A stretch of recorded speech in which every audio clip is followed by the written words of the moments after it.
Greetings, demons, and welcome to Warhammer Weekly, episode 35. So we have a surprisingly few amount of topics this week, but I have actually got some pickups this week to go over, so we're going to get into that, and then straight into topics. So, yeah, let's just roll that intro. Not the leader of a cult, rabbit with Okay, so I don't actually have the regular setup for recording pickups just because it's been a while since I've needed to, but in any case, we do have the newest stuff from Stormbringer. So starting off with issue 32, apparently, we have the Moonclan Shooters. So that's the, what are they called? Gloomspite Gits set. And I think this is the first Gloomspite Gits I've actually got in Stormbringer, so very nice there. Then, what else have we got? From issue 34...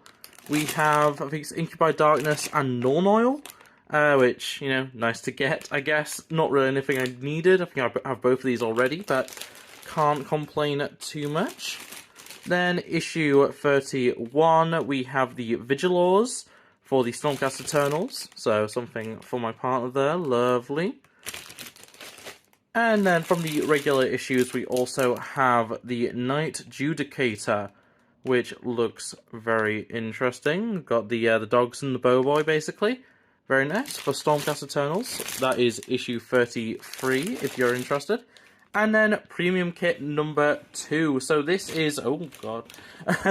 This is the second... the first one was obviously the Big Dragon Boy, and this one is also a Big Dragon Boy. Just a different one. So we actually have the Orc War Clans... what is it actually called? What's he called? He's the big guy on the dragon anyway. So, yeah, a very nice set there. And, yeah, of course, just lift that up. Full kit there. Love to see it. But, yeah, I'm looking forward to building that one at some point, but I don't know how soon that'll be. But, yeah, let's move on to the topics, I suppose. And starting with the topics, we have the announcement, or I guess the release in some ways, of the brand new Warpforge, the card game video game from Warhammer 40k, and it is currently on Steam Early Access. So the gameplay you're going to be seeing for this video is actually Warpforge rather than what I have been doing, which is Bolt Gun. Bolt Gun will be back next week. I just wanted to cover Warpforge a little bit. So yeah, the background gameplay is Warpforge. It's a card game. As of recording, I haven't actually played it yet. I'm going to play it after I've done the audio portion of this. But, yeah, it's a card game. Same sort of vibe as The Witcher one or Hearthstone or whatever. But, yeah, with 40k stuff. So, very interesting on that. And I'm not going to say anything else about it. The gameplay's in the background. So, moving on to a little bit of a weird thing for me to cover, but we do have new Warhammer 40k made-to-order available, and they're only going to be available until the end of the month, until the 30th of October, and it's a bunch of Space Marines, which I think is actually really cool. We have Brother Captain Stern, Grey Hunter with Wolf Standard, Lucas the Trickster, Rune Priest in Terminator Armor, Servitors with Multi-Melter and Servitors with Plasma Cannon, Warrior Acolyte, and Watch Captain Artemis. So, a very nice selection. A lot of Space Wolf stuff, but also, obviously, some Grey Knights, some Death Watch, which I'm probably going to pick it up, Captain Artemis. I have been wanting him. The Servitors are really cool to see. I'm getting those just so I have them. And the weirdest one here is the Warrior Acolyte. I don't know why specifically they went with that model, but I mean, I'm sure some people are going to be using them as an Imperial Inquisitor or something relating to that, something Inquisitorial anyway. So, yeah, a very fine selection. The Rune Priest and Terminator Armor is amazing. Lucas the Trickster, obviously a very beloved Space Wolves character, so just in general, just a lot of very good stuff there. But, yeah, as I say, available until the 30th of October, so you can, made to order as many as you want up until that date. I'm probably going to be picking up at least Artemis and the Servitors. I may end up getting that Rune Priest and Terminator Armor and just running him as a, standard Terminator. Maybe as another, there's no real point of this, but another Librarian and Terminator Armor, I don't know. But, yeah, very, very cool to see more made to order. And moving over into Necromunda, we have some very, very interesting new models.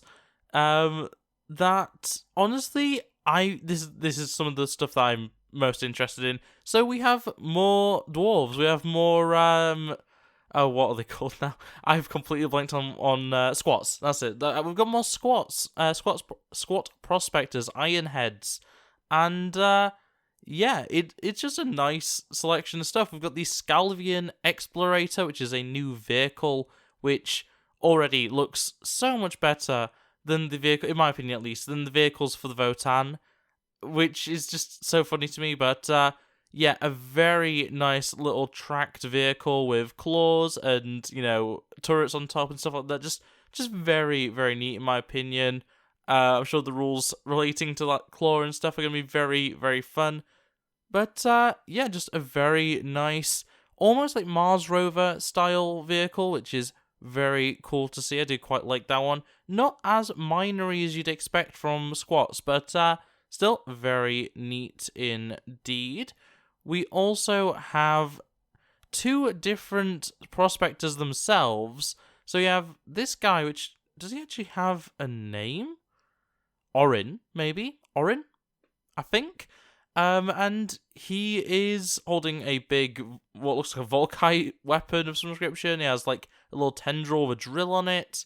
Stood in a little skull of something. Just a very nice guy. He's got a little pipe by the looks of it.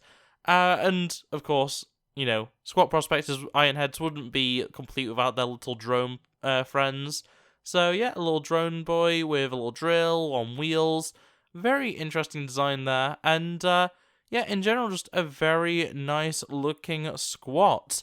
Definitely a good fit for what they actually called the like techie Votan. I cannot think what they're called. That's gonna really bug me. But yeah, a very nice fit for Votan if you're wanting something a little bit different compared to the standard Votan set. That's the thing. For me, I much prefer squat prospectors anyway. Ironhead is definitely the aesthetic I prefer for my squats. So, I mean, a lot of my Votan army is already squat prospectors, so this will make a fine addition if I end up picking it up. Very, very cool. And then we also have a different squat prospector. What's his name? Urson. Okay, so we've got Urson, who has what looks like a double-barrel sniper rifle and a little floating drone, which is very, very cool. But, yeah, in general, just a very nice squat. Once again, I like his little, almost like his Rebel, like Star Wars Rebel hat, which is quite nice. His little double-barrel pistol in his pocket. Just a very nice selection of new squat prospector items, which is very, very cool to see. And, all of these are resin, unfortunately, which is the one downside. And it's the case for most Necromunda anyway, so I don't really expect it to be any different. But, yeah, very nice models nonetheless. I'm probably going to look into these ones. Just squats in general are some of my favourite things in Necromunda, and 40k as a whole needs more variety in terms of its units. So, yeah, I'm definitely interested in seeing about picking some of these up. But, yeah, there we go. The new squat prospectors of Ash Wastes. Very, very cool. And flying back to 30k for our penultimate topic, we have Heresy Thursday, deliver dreadnoughts and shield generators with more drop pods. And yeah, this is once again Legions Imperialis. And yeah, we've already seen the standardized drop pod. This time around, it's drop pods for dreadnoughts, drop pods for tanks, and drop pods with shield generators, which, yeah, in general, fine, cool, neat. I don't really get why we're already seeing variants of things, especially, as I keep saying every time we talk about Legion Imperialis, the game isn't out, the game just keeps getting delayed. So, like, what's even the point of showing off this stuff? Like, I know they'll have a schedule in terms of Warhammer community posts and stuff, but, like, it seems so redundant, the fact that we know there is essentially, like, an entire game's worth of stuff announced for Legion Imperialis, like a 30k size game's worth of stuff for Legion Imperialis, and yet we don't have the game. We don't have any of the rules really, other than the odd snippets that have been given. We don't have access to any models other than the ones that already existed for different games, like Titanicus and stuff. So I don't get it personally, but yeah, drop pods. They look neat. They're slightly larger than the previous drop pods that we saw. It doesn't really make much of a difference. For me, I just don't really care too much. And, yeah, it's kind of unfortunate that we're just getting so much Legion of Imperialis releases, or things being shown off, but we're not getting any dates, we're not getting any other...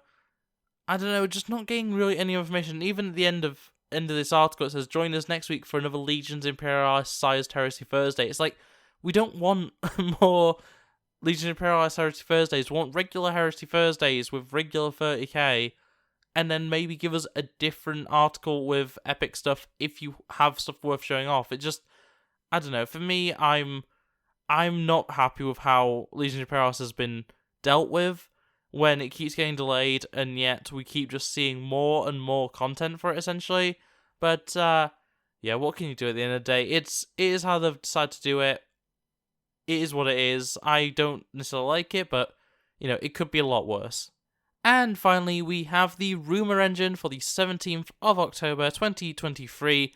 And by the looks of it, it's some sort of, I want to say, rocket launcher? Maybe a sniper rifle, potentially? Or maybe, like, even... this is a real weird sentence to say, but, like, it looks like it's got a bipod, but it's also a rocket launcher. So is it, like... All I'm thinking is either this is something for, like, the Votan, because it's weird and wacky, or it's Orcs, because Orcs are the obvious choice for anything that's actually, like, abnormal. But, yeah, the things that you can see, there's a little scope on it, there's a bipod, as I say. It appears to be being held up to the air, and you can kind of see a hand on the actual grip, but it's hard to tell what kind of hand it is, whether it is, you know, humanoid or orcoid or whatever else.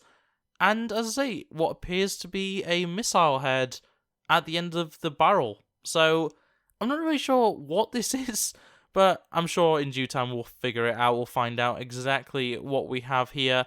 But, yeah.